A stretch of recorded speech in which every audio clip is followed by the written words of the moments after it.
kind of shift this way, we get a direct view of the temple. All right, hotel, brothers and sisters. Hotel. Here you're at the great temple of Heru, who the Greeks call Horus. And like many of the other temples, they equally had its spiritual significance, just like this one did as well.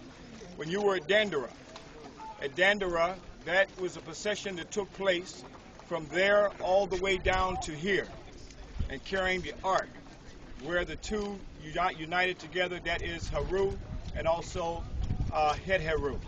Now, this whole area, even in our time, of Mary Ra and our time coming here, this was all dug out. Even in our time, we used to enter from the back, from here. We never got a full view of the temple like this here. This was all covered in a high hill and villages and so forth. But many people always ask, where is the symbol of know thyself on the temple? It's right in the middle of the akat of the temple. It is the bradet itself. See the bradet? Yeah. In the middle of the temple? Mm-hmm. That is the symbol of know thyself. This is the great area. This is the area where the great battle took place of Heru and also Set. As I showed you in the beginning of the presentation, those two ancient cities of Nekheb and Nekhem.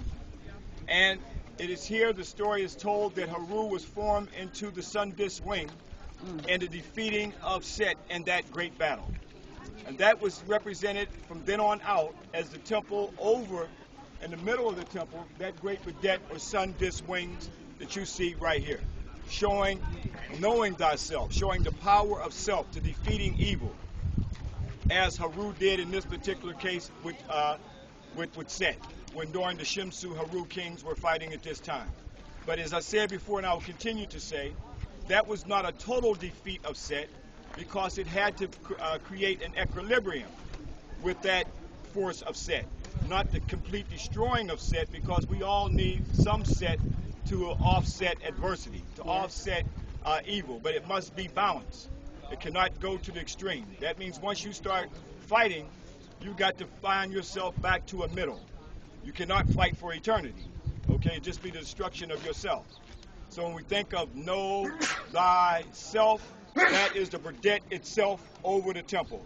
As you enter the entryway of the temple, and the whole facade of the temple is called the akat.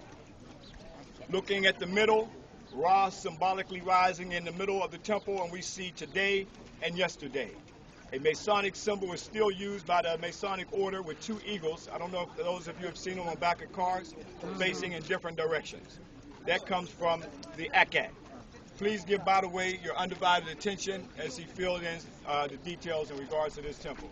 Hotep. Hotep. Ladies and gentlemen, that's the main facade for the temple of Edfu, which dated back to the Greek-Roman period. Again, done by Egyptian technology, but let me correct there, because we have to keep mindful of the fact that the Shimsu Heru, that all of the temple was built, they built on top of existing temples. I remember when I came in here in 1981 and went to Hotep, a piece of his head was sitting right in the middle of the That's right. The floor there. That's right. So the usurpers just built on to what was already here. So we got Absolutely right. keep that clear. Absolutely right.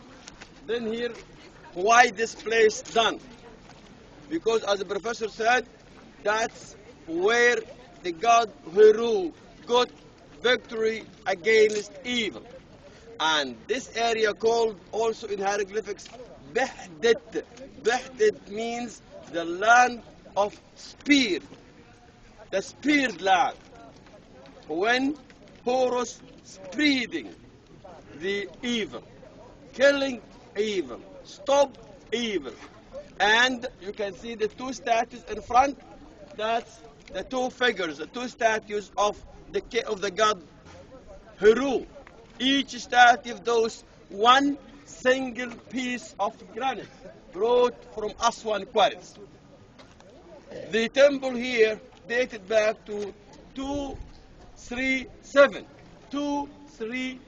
before Christ till 57 before Christ. It's absolutely Ptolemaic time, because the Greek period start in 30 BC. I mean, the Roman period start in 30 BC. after the defeat of Cleopatra. That's finished 27 years before the Roman period. That's very important points. I would like to declare it for you, to explain it for you. Okay, we'll go move inside to see the representations and the reliefs inside.